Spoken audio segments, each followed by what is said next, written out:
Le bull run est-il enclenché? Quelles sont les zones de repli? Les CPI cette semaine, ça pourrait déraper. C'est ce qu'on va voir dans la vidéo du jour. Alors prêt, c'est parti.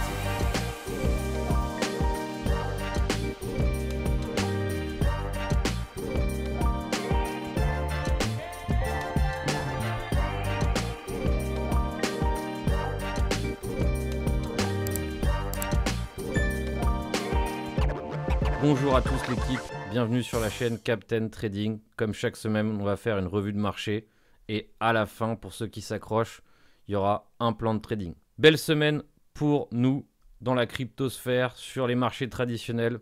Bref, c'est l'ensemble qui prime et qui se régale. Donc bravo à tous ceux qui ont su s'accrocher. Bienvenue aux nouveaux qui vont nous rejoindre. Et nous, on va continuer de bosser comme on le fait depuis maintenant 4 ans sur cette chaîne. Alors, accrochez-vous bien parce que la prochaine crypto que je vais analyser dimanche, je vous laisse la choisir. Vous avez simplement à poster le nom de la crypto et il faut suivre la chaîne pour poster et que ça soit validé. Et celle qui revient le plus en commentaire, ça sera celle que j'analyserai. Donc, c'est vous qui décidez de la crypto de la semaine prochaine. Alors, à vos commentaires. BBS, notre trader des marchés tradis, va nous faire sa thèse post-élection Trump en macro. Il va nous présenter les différentes idées trading qu'il prévoit. Et ce briefing va se passer dans le Discord Pro. Alors, je ne sais pas si vous savez ce que c'est que le Discord Pro, mais c'est une école que j'ai montée il y a maintenant 4 ans. Il y a maintenant 4 traders pro qui partagent des plans.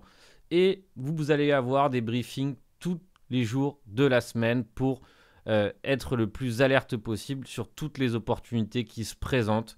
C'est de la formation continue, c'est de la pédagogie, il y a des plans de trading.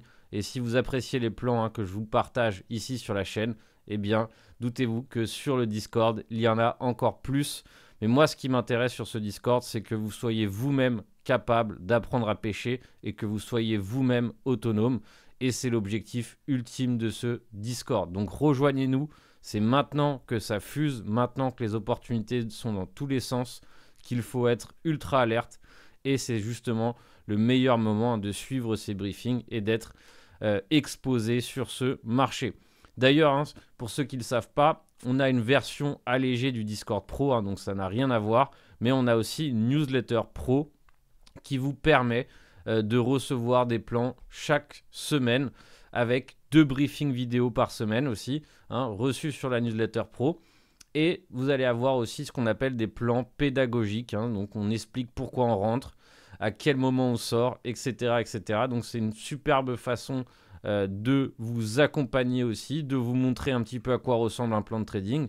Et on appelle ça un plan de trading pédagogique parce que ce ne sont pas des signaux. On explique pourquoi on le fait, etc. de façon aussi à vous entraîner à le faire de vous-même. Pareil, vous pouvez souscrire à la newsletter pro si vous souhaitez être au courant de toutes les opportunités de trading de la semaine, de nos plans, etc. etc. Et ceux qui veulent passer à la vitesse supérieure, vous le savez, c'est dans le Discord Pro que ça se passe. Alors nous, on va essayer de se focaliser sur les marchés crypto, parce que, comme je vous ai dit, il y a le briefing pro dans lequel vous allez voir le plan macro. Mais nous, on va s'intéresser aux cryptos sur la chaîne. Et d'abord au fameux Bitcoin qui a franchi un nouveau cap avec un nouvel à 77 000. Plus ou moins en fonction des exchanges, etc. Mais bon, à peu près, on va dire que c'est à 77 000. Alors, par exemple, là, vous allez regarder que à chaque fois, j'utilise, peu importe le chart, j'utilise parfois Bybit, j'utilise parfois Bluefin parce que je trade sur Bluefin, j'utilise de temps en temps Coinbase. Bref, il n'y a pas vraiment de secret ou il n'y a pas vraiment un chart à utiliser. C'est bien, par exemple, d'utiliser Coinbase parce que Coinbase, c'est l'exchange américain. Parfois, c'est intéressant de remarquer quand il y a une prime sur Coinbase. Vous voyez que maintenant, cette prime, elle a disparu pendant la semaine quand ça a commencé à s'échauffer. Le prix était légèrement plus cher sur Coinbase que, par exemple, sur Binance ou sur Bybit, etc. Donc ça, c'est des facteurs qui sont assez importants à prendre en compte parce que ça nous permet un petit peu de comprendre lorsque il y a un petit peu d'engouement spot et il y a le développement d'une prime. Hein, quand il y a le spot qui est légèrement au-dessus, hein, par exemple de Bybit, et bien dans ces cas-là, on parle de prime. Donc ça, c'est quelque chose qui est intéressant à constater et ça peut être parfois un signal avant-coureur d'une future hausse ou en tout cas d'un important volume sur le spot. Alors, où va s'arrêter le prix? Est-ce que le bull run est enclenché? Hein, c'est toutes les questions qu'on a le droit de se poser en ce moment. Et la réalité, c'est que pour l'instant, ça sent plutôt bon. Hein, donc toujours être vigilant, toujours comprendre que ça peut corriger, toujours comprendre qu'on peut faire très bien un faux breakout et réintégrer et corriger. Mais pour l'instant, on va dire que si on parle de probabilité, on est vraiment dans des probabilités intéressantes d'avoir une continuation sur ce mouvement qui s'est développé il y a peu de temps. Hein. Donc vraiment intéressant, enfin peu de temps. Le mouvement a débuté depuis les 52K. Chaque semaine, depuis que ça corrige, je vous invite à acheter. Pourquoi? Parce qu'on est toujours sur une trend haussière. Donc on était en train d'acheter à chaque fois dans le sens de la tendance. Donc il n'y avait pas trop de problèmes à ce niveau-là. Et pourtant, maintenant, la tendance est toujours haussière. Donc chaque correction, jusqu'à preuve du contraire, est un achat. Donc maintenant, ce qu'on a de très très très bien, c'est qu'on a réussi à développer une bougie 3D au-dessus de ce niveau des 73 700. Je vous rappelle que les bougies 3D sont intéressantes parce que généralement, il faut 3 bougies journalières pour former un sommet. Et c'est pour ça que parfois, une clôture daily ne suffit pas. Il n'y a pas assez de confirmation pour être entièrement sûr. Donc là, bougie 3D au-dessus du niveau. Hein, rien ne nous dit qu'on ne peut pas corriger la semaine prochaine et envoyer une correction. Et c'est ce qu'on va essayer de voir où et jusqu'à où peut se développer cette correction et à quel moment ça peut être intéressant. Mais une bougie 3D au-dessus de ce niveau significatif, toutes ces résistances franchies allègrement, les 72 000, 74 000, eh bien c'est quand même très très très très bon signe pour le moment. Et c'est exactement ce qu'on a envie de voir pour une continuation. Donc jusqu'à preuve du contraire, on joue la continuation. Et comment jouer cette continuation, c'est ce qu'on va essayer de voir ensemble. Alors, inutile de vous montrer la bougie weekly, bien qu'il nous reste encore quelques temps avant qu'elle se termine. On a tout de même une belle bougie weekly qui est en cours. Et on a quand même la sortie d'un range de plusieurs mois. Alors, encore une fois, on n'est jamais sûr, on n'est jamais certain de rien. Mais ça sent tout de même relativement bon pour l'instant. Alors, je fais un point investissement ultra rapide. Si vous êtes investi depuis longtemps, est-ce que c'est le moment de tout vendre? Non. D'accord? Si vous avez attendu autant de temps sous l'eau, ou alors autant de temps finalement, et vous avez réussi à garder et conserver votre investissement si longtemps, personnellement, je ne pense pas que ça soit le moment de vendre. C'est le moment d'accrocher ses ceintures et de laisser le prix parler. Nous, sur la chaîne, avec les élèves, dans la communauté, on parle principalement trading. Personnellement, comme tout le monde ou comme une majorité, je détiens des bitcoins en investissement. Mais moi, ce qui m'intéresse, c'est optimiser chaque mouvement pour essayer de gagner des sous à chaque mouvement tous les jours et empocher une somme d'argent tous les jours. C'est ça mon objectif. L'investissement, c'est quelque chose qu'on conserve, c'est quelque chose qu'on ne touche pas forcément et c'est quelque chose qu'on garde de côté. Donc c'est pour ça que je vous dis qu'en termes d'investissement, personnellement, je ne toucherai à rien pour l'instant, jusqu'à preuve du contraire. Et surtout, la seule chose que je pourrais développer, c'est de me hedger, d'accord, de protéger la valeur de mon investissement en cas de correction. Je vous rappelle que quand il y a des corrections dans un bull run, on peut avoir des corrections de 10%. Donc là, par exemple, ça nous laisserait à 69 000. Et dans des corrections extrêmes, on peut toucher les 30% de correction. Donc ça, c'est à peu près, on va dire, les valeurs auxquelles on peut s'attendre en termes de correction sur ce type de marché qui commence à tout simplement être un marché haussier weekly, daily. Donc pour moi, c'est ça la définition d'un bull run. Ensuite, les niveaux de pullback. Alors aussi, il y a deux types de pullback dans ce type de marché.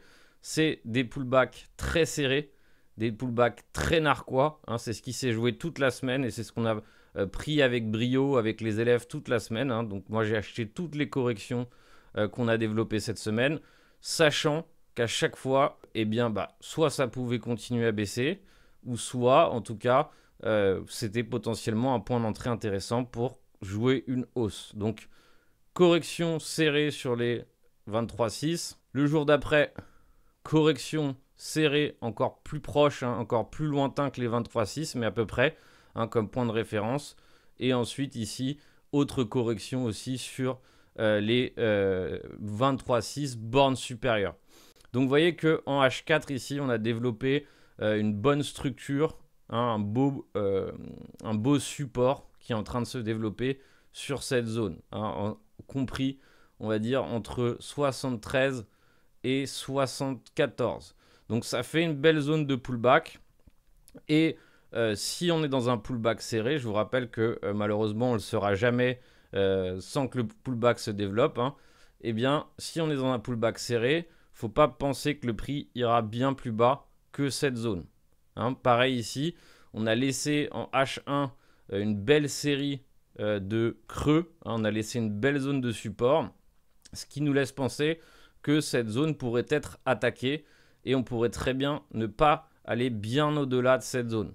Donc, les deux zones de pullback que je surveille pour cette semaine se trouvent à 75 600 et se trouvent dans cette zone un peu plus grande entre 74 700 et 73 400. Voilà ma zone, mes zones sur lesquelles je serai friand de racheter si le prix corrige. Hein, je vous rappelle que chaque correction est un luxe sur ce marché actuellement parce qu'il est haussier et qu'on a pas mal de probabilités de remonter à chaque fois que ça chute. Donc on verra si le marché est clément et nous offre ce type de pullback sur ces zones. Mais personnellement, c'est mes zones de pullback, c'est les zones sur lesquelles je chercherai à m'engager sur un long.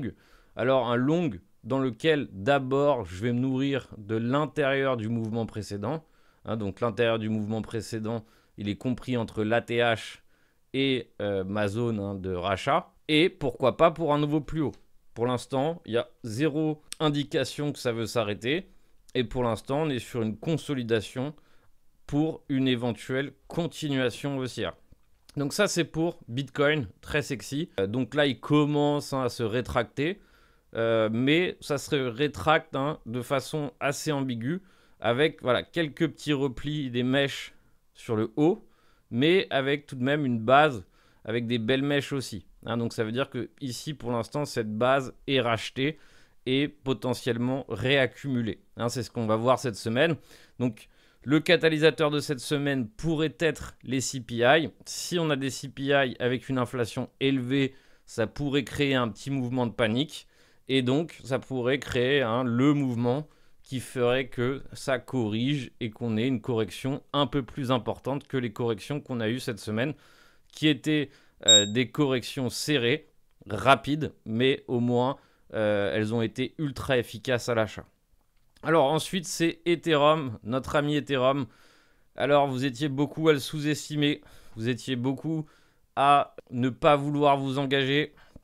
Et pourtant, on en a parlé sur la chaîne. Bravo à ceux qui ont tenu le plan. Il fallait le tenir, il fallait le garder, il fallait y croire. Et voici notre plan qui a entièrement été monitoré sur la chaîne. Donc là-dessus, pas de secret, tout était là. Et le plan était là de A à Z et on l'a gardé jusqu'au bout. Donc maintenant, on peut laisser un runner.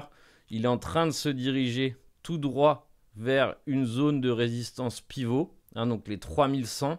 C'est la prochaine vraie zone de résistance. Comme je vous ai dit et je vous ai annoncé en live cette semaine, entre 2800 et 3000, il n'y avait quasi rien. Donc c'était un mouvement cadeau à obtenir et à chercher. Et bravo à ceux qui l'ont pris et ceux qui l'ont réussi à le garder. Même pour les retardataires, il y avait amplement la possibilité de rentrer plus tard. Et je l'ai fait avec vous en live sur la chaîne, où j'ai envoyé 2 plans de trading Ethereum sur la chaîne. Pareil, directement en direct avec vous. Donc, on régale au niveau des plans de trading. On n'est pas timide. C'est pas le moment de ne pas envoyer de plans. C'est pas le moment de faire le timide. Pourquoi ? Parce que actuellement, il y a des plans à l'appel. Et pour moi, la difficulté actuellement n'est pas de gagner de l'argent, c'est de l'optimiser, de le démultiplier, on va dire, de faire en sorte d'en gagner beaucoup, sans trop risquer, hein, évidemment, de façon consciente, et optimiser et garder les gains. Ça, c'est, on va dire, la difficulté la plus ultime dans ce type de marché. Là, tout le monde peut envoyer des plans de trading. Personnellement, ça ne m'impressionnera pas. En revanche, si on envoie des plans de trading et qu'on optimise et qu'on garde les gains et qu'on arrive à valser d'un plan à l'autre tout en gérant convenablement son risque, eh bien c'est là où ça m'impressionne si on le fait correctement. Donc Ethereum maintenant est voué à chercher les 3100. Il est voué à chercher plus tard, s'il continue de montrer de la force, il est voué à chercher les 3400, 3500. C'est la prochaine grosse zone pour Ethereum. Donc maintenant, on peut penser qu'il va se calmer un petit peu, qu'il va consolider, mais probablement la prochaine consolidation donnera lieu à un nouveau plus haut. Donc il a été calme, il a été en retard, il a eu beaucoup de mal, pour ceux qui l'ont pris comme moi, aussi en scalp et en intra, il a eu beaucoup de mal à chercher, à s'affranchir des nouveaux plus hauts, mais il l'a réussi avec brio et il a mis du temps.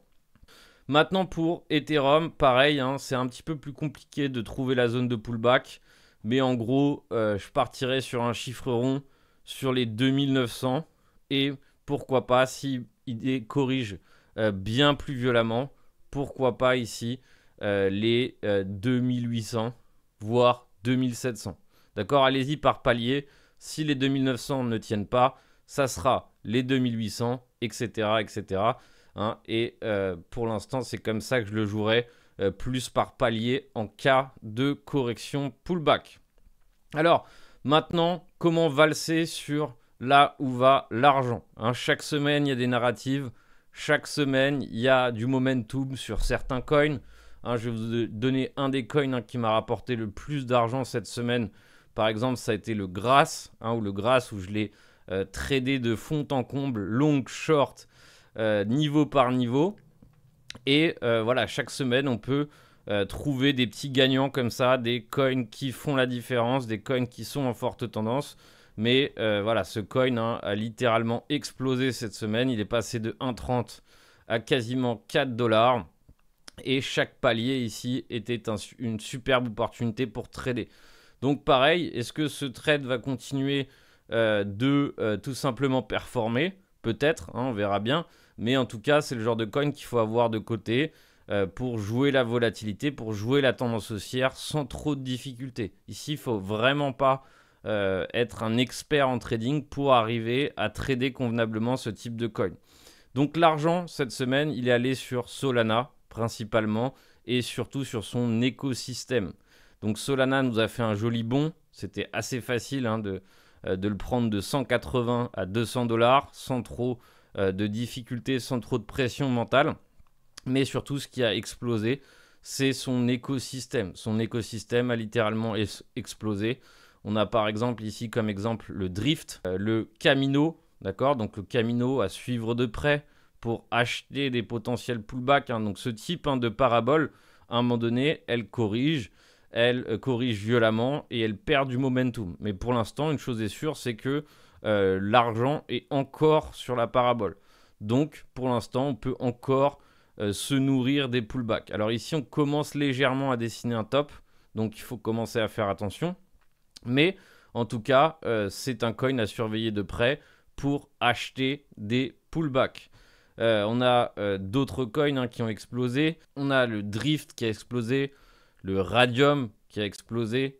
Ça fait partie aussi des coins qui vont exploser.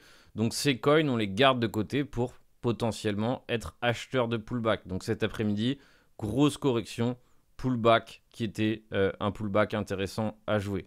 Donc il y a des narratives qui vont commencer à se redistribuer. Par exemple, on voit que le Popcat, qui a été un grand gagnant, lui commence à consolider, commence à chercher une base.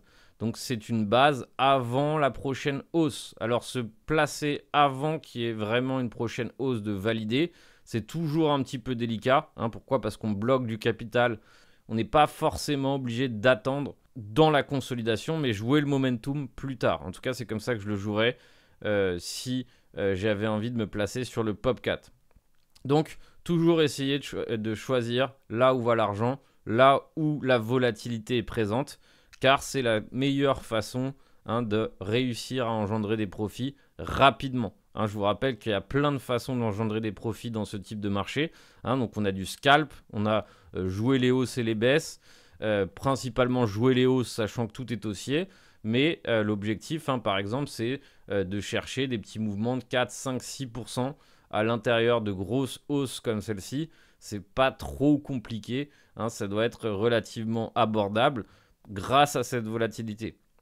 Donc, je vous conseille ici de surveiller les narratives, de surveiller si, par exemple, la narrative ou en tout cas l'écosystème Solana se calme au niveau de la hausse, l'argent commencera à aller ailleurs. Et donc, l'objectif, ça sera de chercher où va-t-il commencer à aller à nouveau. D'accord? Donc, par exemple, on voit que la narrative AI actuellement est un petit peu dormante. C'est très calme. Mais n'oubliez pas que tôt ou tard, ça reviendra. Donc, quand ça reviendra, il faudra essayer d'être dans les premiers pour justement profiter du momentum sur les highs. Alors, comme promis, comme chaque semaine, je vous envoie un plan de trading. Alors, cette semaine, je vais prendre un plan de trading de type continuation. Ce n'est pas mes préférés.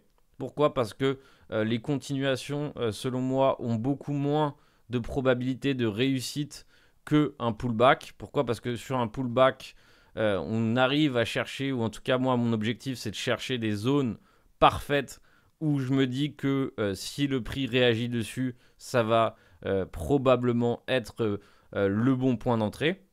Alors que sur une continuation, on joue sur le fait que le prix va continuer et on rentre sur une consolidation. Donc c'est pour ça que c'est un petit peu moins intéressant selon moi, ou c'est un petit peu plus risqué, mais sachant que le momentum est en notre faveur, pourquoi pas le tenter. Donc moi personnellement, ça serait un trade sur le SUI. Donc je vous rappelle, quand vous prenez un plan de trading, prenez-le avec un risk management strict. Vous devez savoir combien vous perdez et savoir que si cette perte est supérieure à 3-4% de la totalité de ce que vous avez, eh bien vous êtes clairement en danger. D'accord? Même déjà 3%, c'est énorme. Donc faites très attention. Je suis jamais sûr et je suis jamais certain de gagner. Donc si vous partez du principe que je suis sûr de gagner, vous allez risquer trop et c'est là où vous faites des erreurs. Donc ici par exemple, je prendrai sur le SUI dans la consolidation, dans le range. Alors c'est peut-être risqué, on est peut-être sur un top, on verra. C'est très important de le comprendre. Ici ça pourrait être un top, mais pourquoi je pense que ce n'est pas un top, donc il faut toujours ajouter de la confirmation à sa conjoncture. Eh bien c'est parce que si on voulait top, on aurait certainement déjà corrigé et on n'aurait pas laissé un range aussi serré tout proche du top. Donc ici on est potentiellement sur de la price discovery à nouveau. Pour moi, se laisser la place bien en dessous de ces creux au cas où on vient refaire une prise de liquidité et qu'on reparte. Donc laisser un petit peu d'espace, mais avec pour objectif un nouvel ATH et un nouveau plus haut. Donc par exemple, pour être conservateur, on pourrait chercher ici par exemple les 2,57 ou les 2,70. Donc on verra. Voilà le plan. Donc n'oubliez pas que par exemple quand c'est des plans de continuation, c'est des plans qui sont encore dans la consolidation. Généralement je mise beaucoup moins que lorsque c'est un plan pullback. Lorsque j'ai des certitudes sur la possibilité de se développer, etc. C'est là où je peux risquer plus dans certains cas. Mais sur les continuations, sachant que ça fait plus d'une semaine qu'on hausse, sachant que je sais qu'à tout moment on peut s'arrêter, c'est pour ça que je tente normalement des trades avec moins de risques, mais je ne veux pas être sur le banc de touche si réellement ça part. Donc c'est pour ça que je préfère m'engager avec moins de capital, mais toujours risquer de gagner, que le contraire, trop miser, etc. Je vous rappelle que l'enjeu, c'est d'arriver à surfer avec les positions qu'on a ouvertes, comprendre combien on perd si ça corrige, etc. etc. C'est toujours ça l'enjeu. Donc soyez ultra prudent. À tout moment, ça peut corriger. À tout moment, on peut avoir la première grosse correction qui vient évaporer la majorité de vos gains. Sachez que c'est très fréquent. Hein, quand ça devient facile, on commence à trop miser, on commence à prendre plus de risques et arrive le moment de la correction et on se fait plumer, on se fait tout simplement exploser. Donc c'est ce que je vous invite à éviter de faire. Rejoignez-nous sur le Discord si vous souhaitez continuer d'apprendre, être encadré et faire des profits avec nous. Et en attendant, on se rejoint en live très bientôt. Ciao, ciao l'équipe.